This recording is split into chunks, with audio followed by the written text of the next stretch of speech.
মুক্তির মূল মন্ত্র ইসলামী শাসনতন্ত্র স্লোগানে পথ চলা ইসলামী আন্দোলন বাংলাদেশ খাগড়াছড়িতে প্রার্থী ঘোষণায় ভোটাভুটি অনুষ্ঠিত হয়েছে। রবিবার 15 জুন সকালে খাগড়াছড়ি জেলা শহরের অরুণিমা কমিউনিটি সেন্টারে এই অনুষ্ঠানের আয়োজন করা হয়। জাতীয় সংসদ নির্বাচনে 298 নং খাগড়াছড়ি আসনের প্রার্থী নির্ধারণে তৃণমূল দায়িত্বশীলদের মতামত সহ ভোটাভুটির মাধ্যমে প্রার্থী নির্ধারণ প্রক্রিয়ায় অংশ নেন দলীয় নেতাকর্মীরা।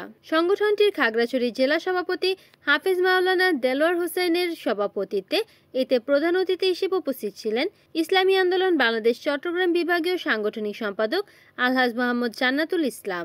বিশেষ অতিথি হিসেবে ছিলেন ইসলামী আইনজীবী পরিষদের চট্টগ্রাম মহানগর সভাপতি অ্যাডভোকেট পারভেজ তালুকদার, সম্ভাব্য খাগড়াছড়ি এমপি প্রার্থী সংগঠনের খাগড়াছড়ি জেলা কমিটির উপদেষ্টা মোহাম্মদ আব্দুল জব্বার গাজী, যুবনেতা আশরাফুল ইসলাম প্রমুখ। জাতীয় সংসদ নির্বাচনে 298 নং খাগড়াছড়ি আসনে প্রার্থী হিসেবে তৃণমূল দায়িত্বশীলরা ভোট দেন। পরে প্রার্থী ঘোষণা করা হবে বলে জানান প্রধান অতিথি। রিপোর্ট করেছেন খাগড়াছড়ির প্রতিনিধি বিপ্লব তালুকদার, NN টিভি।